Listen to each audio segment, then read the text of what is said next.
Welcome, everybody. This is going to be a great session. My name is Kim Guardado, and I am with the Haycap Food Reservoir out of the east central portion of our state. And today I'm here representing the Iowa Food Bank Association, which is a group of 6 food banks, the Feeding America food banks that serve every single county here in our state. And so I'm really excited to bring you some new voices today.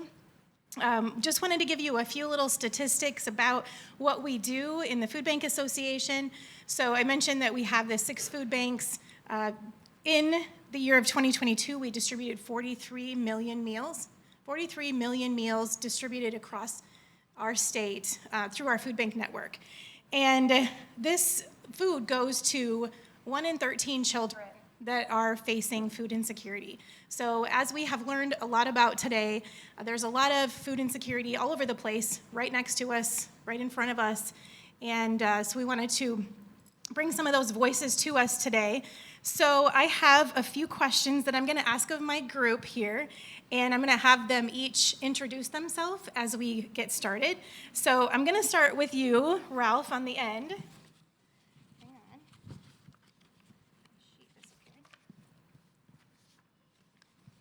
Sorry about that. And so my first question, Ralph, is if you can just introduce yourself first, and then just tell us a little bit about what you're seeing in your pantry and what kind of the landscape looks like in your part of the state. Well, good afternoon, good evening. My name is Ralph Kelly. I'm with the Davenport Community Food Pantry as well as Vine Ministries. I started really looking at food insecurities when I was the president of Punch, People Uniting Neighbors and Churches, which is 7 different churches that were in the Hilltop area, and we were kind of looking at what our role was and how can we make an impact.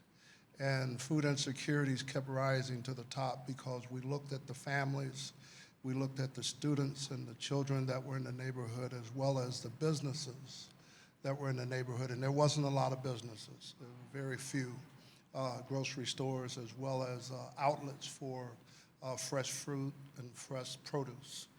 And in all of that, I decided, well, you know, food insecurities is where it's at, and in looking at that, I was able to determine and diving in and working with Riverbend, Nancy, and at the time Mike, I realized that families just didn't have it, or they were too ashamed, or it wasn't being provided in the manner in which it should be provided, because there was a certain style, it wasn't necessarily the variety for the population in which we were having in the Hilltop, as well as the Scott County area at the time.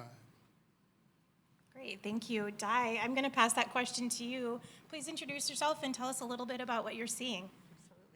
My name is Di Daniels, and I'm from Storm Lake, Iowa. My background is in education, missions, and public health a little bit. And about 11 years ago, I moved to Storm Lake, Iowa, which is one of the more diverse, smaller populations in Iowa, which attracted me to that area.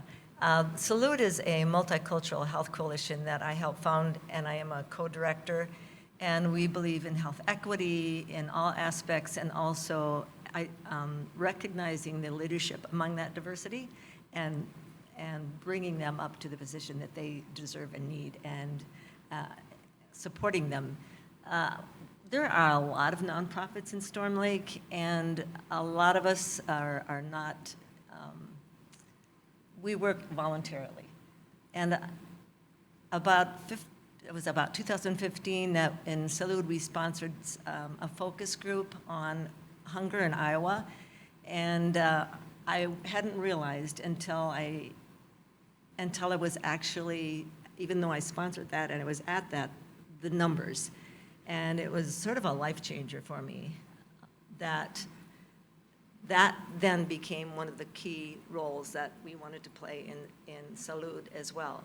So many organizations in Storm Lake devote a good portion of their time, even though they're not exclusively for fighting hunger, but they have to.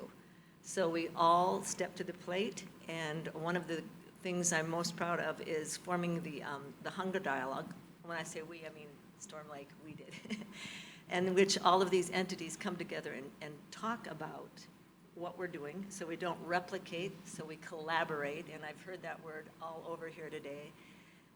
So glad to be an Iowan, and so glad to be in the presence of so many people working so hard. So as we form that hunger dialogue, that has helped us a lot in identifying gaps in service. And so one particular thing that Salud recognized is that we had wonderful, we had Upper Des Moines, we had the Kiwanis Food Pantry, we had the Tornado Alley in the schools. We're tackling it from all angles, but the hunger dialogue allows us to step back and say, who's not making it to the pantries? And at that time, unfortunately, right during COVID, it became evident it's people who are homebound, people who have no access to transportation. And so we began that aspect of delivering food once a month to those people that were homebound or without transportation. All of us now have seen our numbers in the last 3 years double or triple. And we are trying to be innovative and collaborative, but it feels like we're operating in a crisis mode right now. I definitely resonate with that, I think, across the state. As we heard earlier today in the discussion about pandemic relief and derecho response, and our food bank is preparing for our 40th anniversary this year, so I've been going through a lot of photos and stories, and I feel like we are always in crisis mode. And I think that was even resonated earlier today in the school pantry discussion I went to. Like, I think we get stuck kind of in that crisis mode all the time because we need to feed the person in front of us. So anyway, okay, so Felicia, tell us a little bit about yourself and what's your story? What brings you here today? Okay, my name is Felicia Smith-Knowles. I am the community relations manager for Tyson Foods. So in my Tyson role, let me put on that hat and show my little, we partner with Feeding America. Last year, we gave $20 million in proteins, and if you are in a space that has a plant close to it, talk to those plant people or call me. I have recently been given 24 plants across the state, so you'll see my face, call me, we'll get you meat. But why I'm here is I was the face of need. And oftentimes at workshops like this, we'll have someone that is just barely making it, and they're up here and they're saying, I was helped on my worst day. I graduated law school. I had a doctorate. I had a state-funded job that the funding went away. And I was pregnant and divorced. And because I was pregnant, I needed to get assistance. I came from a prestigious family in Waterloo. Like, I did it right. I went to college and grad school and got married and had a baby. I was the path, and then suddenly it was gone. And any chance that I can get to talk to people who do this work, I think it's important to put a different face to it, to really talk about, while it's your work day, that person is not having a good time. They're not having a good day. Their existence at that time is subpar. I think that I wanted to let you all know and remind you the power of shame. I want you to really think about the extreme lengths that people go to avoid shame. People have murdered people to not feel shame. I wanted you to know that out of my shame, I was setting my clock for 2 a.m. so I could go to the grocery store, because nobody in the town could see that I needed this kind of help. Because I was driving a Lexus, which is funny because it was paid off, and a gift from my mother, but I'm going in feeling like I've got this baby and I'm putting this EBT card and they're gonna say, look at this woman. And I felt that. There was a week that I had $207 in my account and I had gotten food stamps. And so I was gonna go to the grocery store. It was time. And I had too much pride to ask my folks because they put me through school and I did all this. So I've got my money, and I remember this distinctly. That bill was $187.56. And right when I was getting ready to pull out that card, I hear, Felicia, how are you, girl? Behind me. I spent all the cash that I had to buy the groceries because I couldn't handle the idea that somebody would know that I needed help. That food insecurity in my life had hit me. And so while I speak on a lot of other things, that story to me is always the most important because it puts a different face to the work you all do. It puts a different face to everyone in this room is one decision from being food insecure. And people, when I say that, people say, not me, one decision. And it may not even be your decision. Your spouse could do something crazy and y'all end up out of it. Your children could do something. If one of your parents decided to try a drug, if your grandparent decided to try a drug, we oftentimes put this on a person. And so anytime that I get a chance to let people think differently about those that they serve and what they do, because the blessing in it is that now that I'm in a different spot, I understand hunger differently.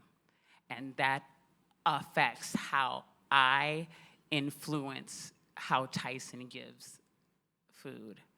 Or how sometimes we might think, well, we don't have $100,000 to give in cash. I can say, but we have 100,000 pounds of meat that we can sure ship on because I know how it can be used and I know how it can be given. I am thankful for that experience because it makes me a better resource and a better advocate on the private side to actually helping solve food needs. Thank you, Felicia, for sharing that story. I'm gonna ask a question of the two of you. We didn't discuss this ahead of time, so thank you for going with it. But I think based on what Felicia shared in her story, what's something that you see in your food pantry that you can do to help someone that's going through that same time of need? Well, I first would start by showing up. Showing up. There's 1,000 stories that you can give and tell, but one of the biggest things that I've noticed with the volunteers as well as some of the guests that frequent the pantry in which I was serving is that the hardest part is showing up. Getting them to get there, getting the volunteers to come, and willing to work. I started about 4 years ago, and first thing I did was I prayed about it. The second thing I did was I dedicated myself. And then the third thing I did was I turned it over and said, okay, now it's yours. So everything that I do with the volunteers, everything I do with the guests, I let them know that this is theirs. So therefore, it's not necessarily governed or given upon the partners. You know, as long as they're coming, we're going to make a way. So that's my way of being able to contribute, showing up, and accountability. Perfect, thank you. I loved your story too, Felicia, and when you told it to us over the Zoom, it made me think of a moment that I had when I was working with the mobile food pantry before we started Friends with Food. And a mass of people in line and volunteers under pressure, and you just work in that mode of getting the food into the people into their carts. And I looked across the room and I saw an elderly lady from my church, and I immediately turned away because I thought she's going to be mortified if she sees that I see her. And it also broke my heart because she shouldn't have been there. For so many reasons, she shouldn't have been there. And from then on, I thought, it's about dignity. It's about protecting people's dignity. And what I appreciate about the Food Bank of Iowa, and we have, in Storm Lake, we've tapped out the Food Bank of Iowa, and then created our own, besides that, resources. But they have us, all our volunteers are supposed to get the civil rights training, right? And sometimes, full confession, sometimes I have to boil it down, and I'll say, thank you for volunteering. I'm going to give you your civil rights training. You must judge no one and treat everybody with love and dignity, because it's first and foremost about people and then about the food. And when you're working quickly and hurriedly, you sometimes move into that efficiency mode, and it can bite you where it shouldn't bite you, because you have to know that people, and I think you've come close to feeling what Felicia has, and I know in my history too, I've come this close, too proud to sign my kids up for free and reduced lunches. And then you're scrambling for change in the car, right? So never forget that, never forget that. Can I piggyback on them? I'm not saying DEI work, I'm saying culturally competent work. Cultural competency. How many of you has your food bank changed diversity-wise over the last 6 years, 5 or 6 years? Dramatically. Cultural competency, and people make that DEI work, but in Waterloo and Storm Lake, the way that people ask for help is different. The way that people express that they understand what you're saying is different. The food needs are different. When I was in school at Wartburg, you orange, we went into war then. We were in Afghanistan, and we were sending relief food packages. We were dropping peanut butter and Pop-Tarts to a country that doesn't have refined sugar, and nobody knew what peanut butter was. So they were smearing the peanut butter and looking at Pop-Tarts like, what? And then when they bite a Pop-Tart, can you imagine what a Pop-Tart does to your body if you've never had refined sugar, baby? Or take a moment to go to your city's ethnic store. Because I want you to imagine being someplace and you saying, I'm hungry. And I give you a 20-pound bag of wheat, what would be like a 6-pound bag of dried fish. I give you beef stomachs and pork stomachs and the entrails, and some ground beef. And I just give that to you, and you look at me like, see, many of the ethnic groups where I am would know exactly what to do with that. They would be like, thank you, this is wonderful. And so sometimes when we're handing them cereal boxes and processed milk and all of these things, and we're thinking, go eat and live, you're welcome. They're sometimes getting back to that car going, what is this? So even being culturally competent and aware of the ethnic groups that we serve now, because Iowa is changing at an amazing pace, and our food is connected to who we are, like even genetically, and what our bodies can produce and can intake. We would bring in Congolese people, and we'd pick them up from the airport, and my guy would always stop at McDonald's. That was the first stop. Do you want nuggets or a cheeseburger? And they were like, what is a chicken nugget conceptually is the craziest thing you would ever think of. Like, what are you talking about? And we'd have intestinal issues for the first week of work because of the fried foods. And so just being mindful of culture is not just how we look and what we speak. It's what we've eaten, how we cook, how we store foods even. So just being mindful of competency in culture. Excellent, thank you. And it also, food connects us so much to people in our groups and our families. And anyway, so on that notion, partnerships is something we've been talking a lot about today also. So I'm going to put this question to you first, Felicia, about partnerships. Talk a little bit about things that are happening in your community that are making a positive impact to fight hunger, and other local foods, nourishing programs, other things that are happening. We love our food bank in Waterloo, and we love Barb Prather, who is homesick right now, and I'm sending her all of the love. One of Tyson partners with the food bank. I know that the food bank provides food for our Boys and Girls Club. President Nook talked about the backpacks in the dome. If you've never seen that, it's amazing to see. And to have a stadium full of volunteers that are actually looking down and seeing a stadium full of food going, holy crap, we have enough people to give this food to? Like, that's the shocker.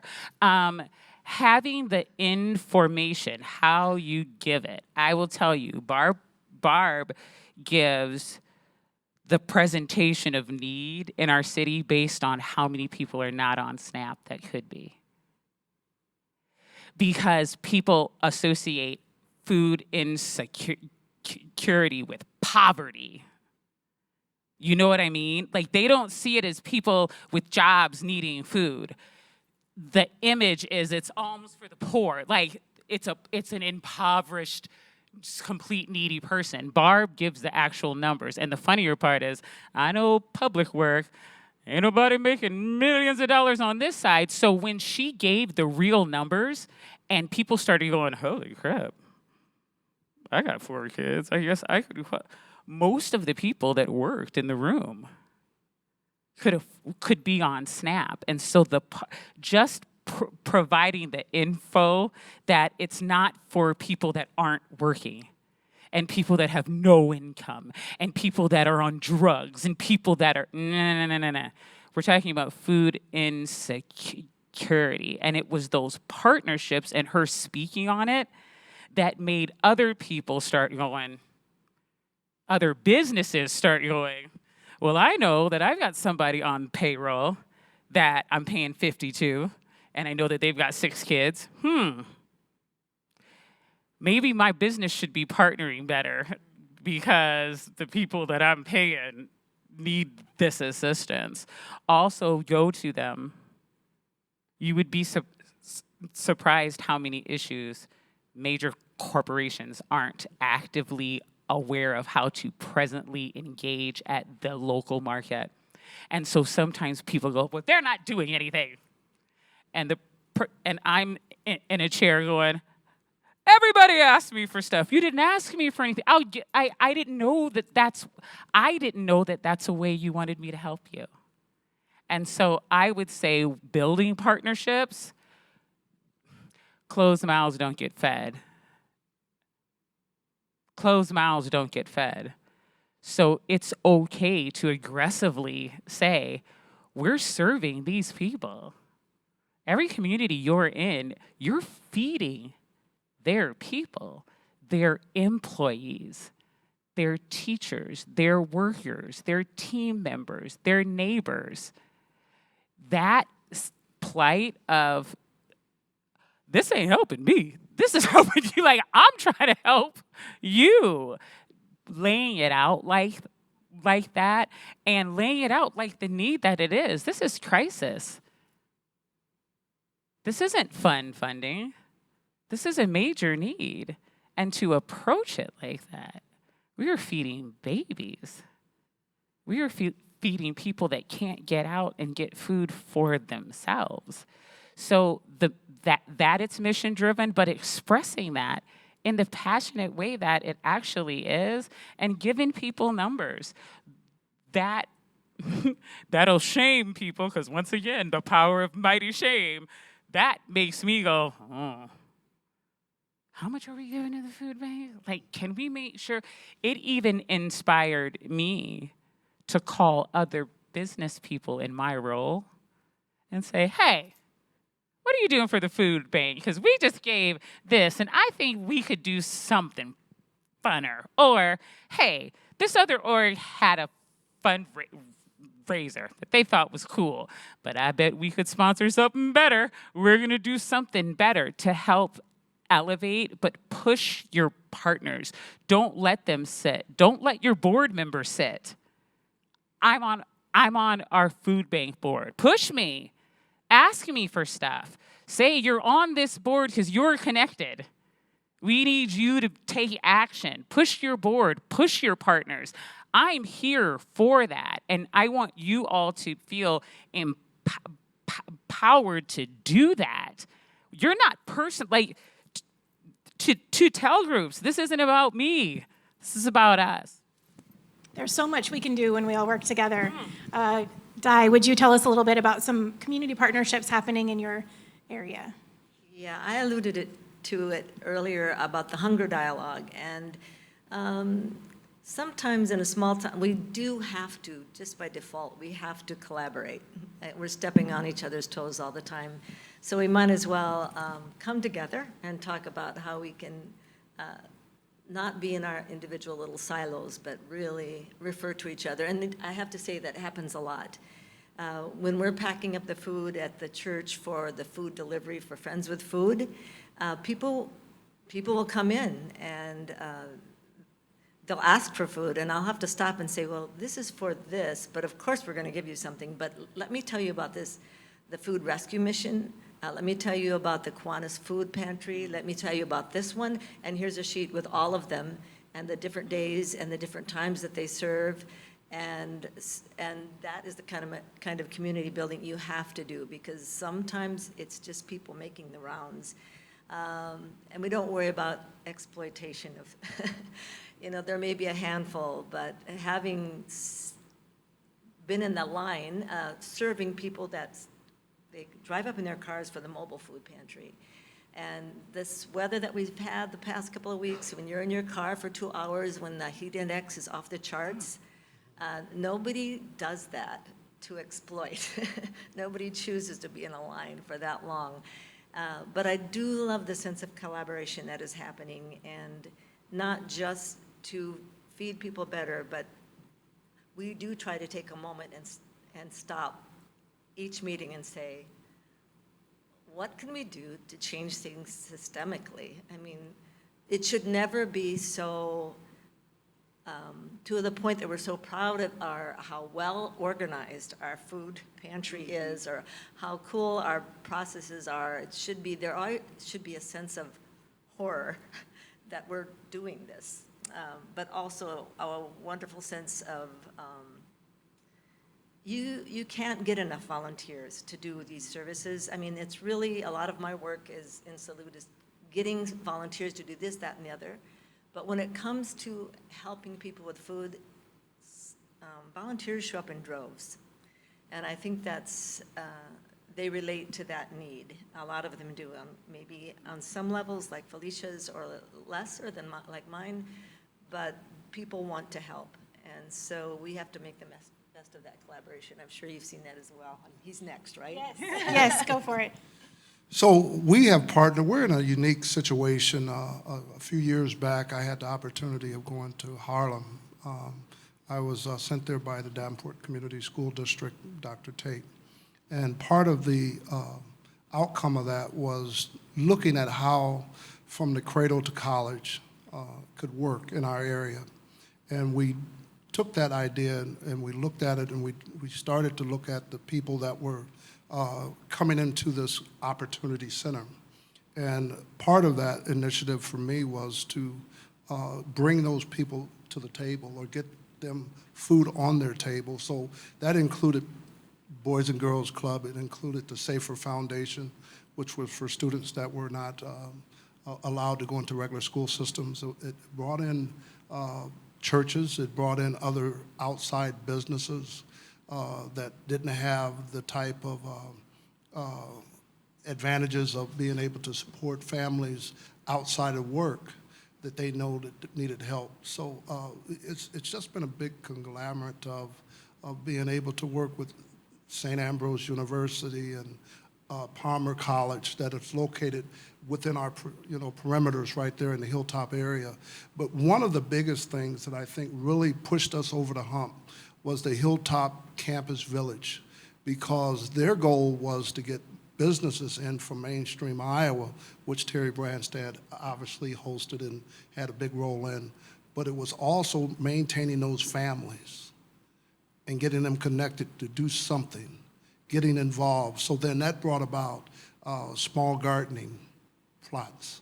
It brought about being able to educate the students on expanded food and nutrition with the Cooperative State Extension Service at the time and partnering with them. So there's been a host of I would consider to be small partnerships that we had, but then also in the back of my mind, I think about what Nancy was telling me and always tells me. John Deere is one of our biggest sponsors, although I don't see a face.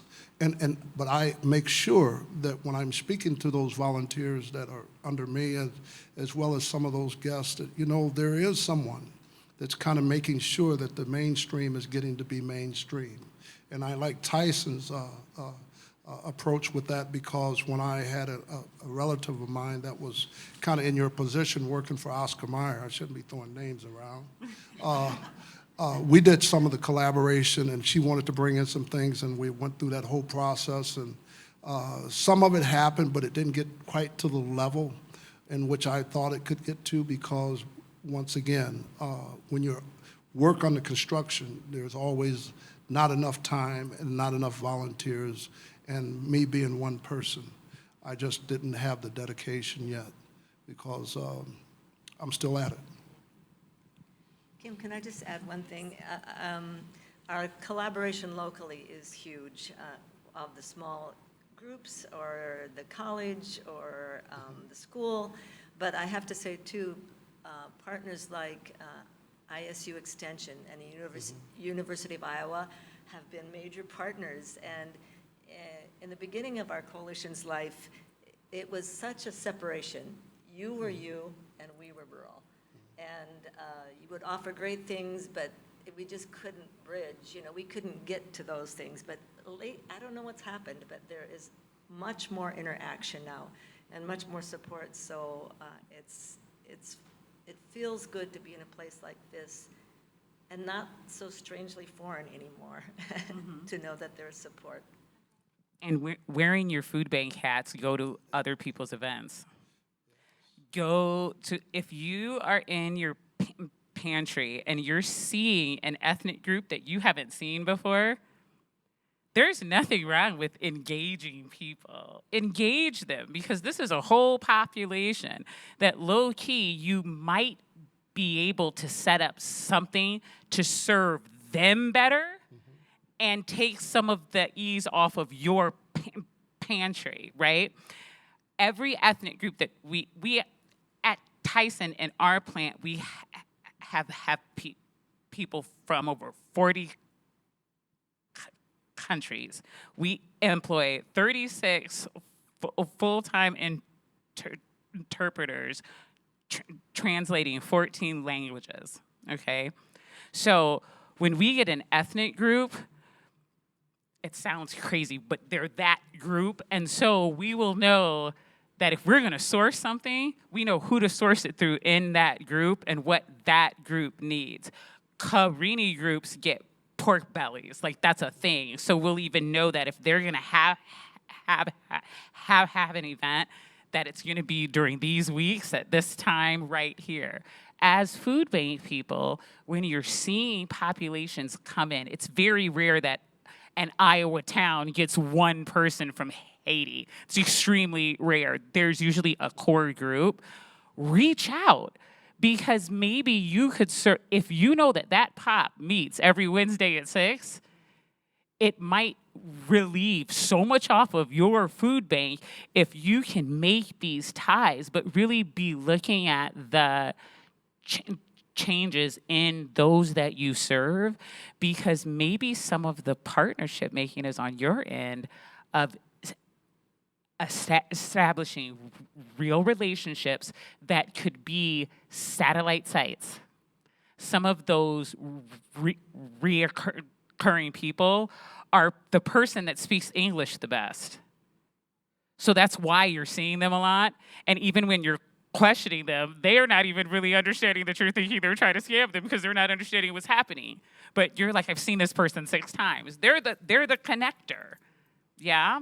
Yeah. And so just when it comes to partnership, seeing yourself as one to make them as well. Right, exactly. Really, so much of this comes back to relationships.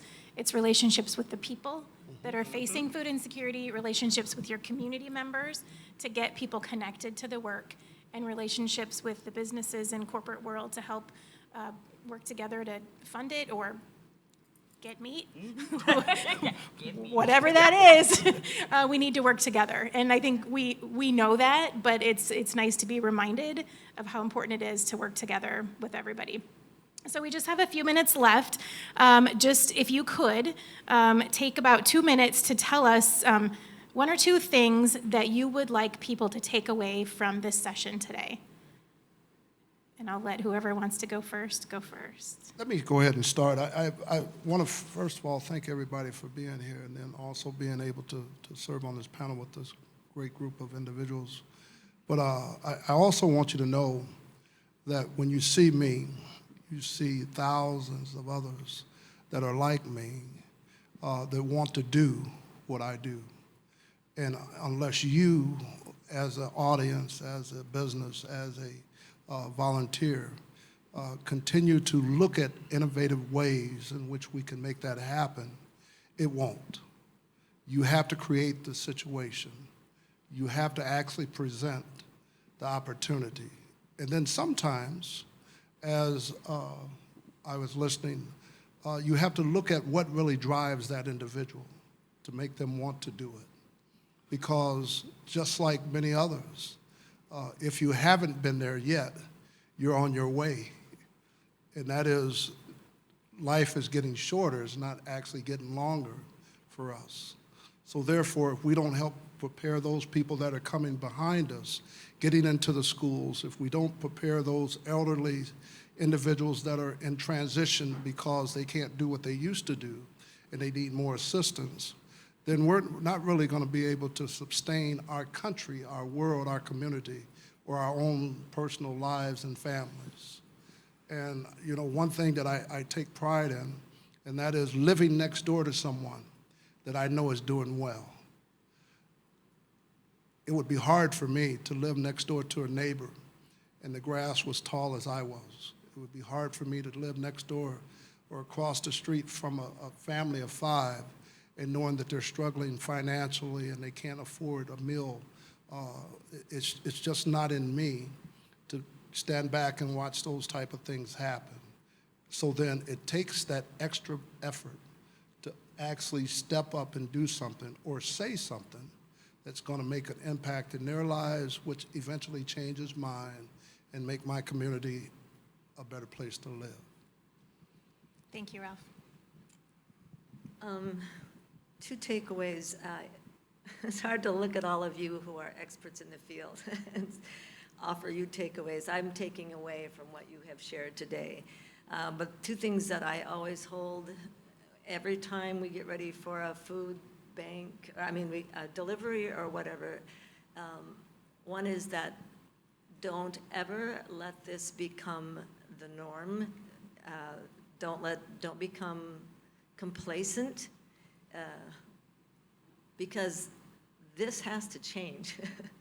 No matter how effective our services are, something is off when there are so many people in these lines. Something is wrong, and we can't, in a small town, we can just get satisfied with our service and handing out the food. It's not enough. And the second thing, and Felicia, you led into it, is cultural competency, cultural humility, I would say even more. Always be the learner. Always wonder why maybe they aren't taking the food, because it's nothing there they recognize. And I believe the Food Bank of Iowa works hard with saying they're trying to find cultural foods that are appropriate. But to me, it's always remember, I'm not serving food, I'm serving people. Food is secondary, essential, but secondary. Thank you so much, Di. Felicia. That you're important. I used to work in the private sector, so I know grant writing and the administrative pieces that you're jumping through hoops, and you're providing a need, and you don't understand why other people don't understand that it's a need. And what's going on right now, and this is food we're talking about. Like, you'll fund this and not. I thank you for the work. I would want you to leave with never forget your why and state it. And if you have like a monthly meeting, every now and then share someone's why. Like, why are you in this work? Because all of you, this is a calling, a passion, because you could do other things that were easier. You are putting yourselves in people's life stories. And the second thing is that you're putting yourself in people's life story. Who are you in the story? Are you the person that they're going to walk away from, and you're the angel that saved them? Or are you Ursula? Are you Jafar? Are you the villain that knocked them down? Do you know what I'm saying? You're entering into people's life stories at a time when they're open. When things are good and going great, people can say harsh stuff to me, and I'm like, I don't care if you think I'm fat, I'm still here. Like, my day is better when everything's going well, but you know when things are not going well, you're just more open, right? You're more open. You're open for people to write on your spirit. You all have pens in this process. You all are writing, you have the ability to write on the spirits of people when they are open in front of you. It's so much more than food. So I want you to be cognizant of what are you writing on people? Are you writing, just get out of my office and take this food? Are you writing, back again? Are you writing, this is your reality? Are you writing through how you're communicating with them? What are you writing on the spirits of the people that you serve? And I only say it that dramatically because it is. Because in that period of my time, people were writing on my spirits. And I'm a petty person, baby, so now that things are better, let me tell you. No. I had been written on, and I want you all to understand that sometimes we can think it's just a job, or we can see ourselves as smaller in this than we are. You guys are all very big because you don't know who that person you're writing on is going to be. You could inspire someone that when they get a job, they're going to give $500 million to the food bank. You can inspire someone and change their life so they make their lives work, making sure no one else was in their position. So my statement is, y'all got a pen. Be very aware of what you're writing on people's spirits. And thank you for your work. Thank you, Felicia. So I just want to thank each of you for attending our session today. And on behalf of the 1,400 partner agencies in the state and the 6 food banks that are serving a lot of food in the community, it's really about serving the people, and that each one of us together can make a big difference. So thank you.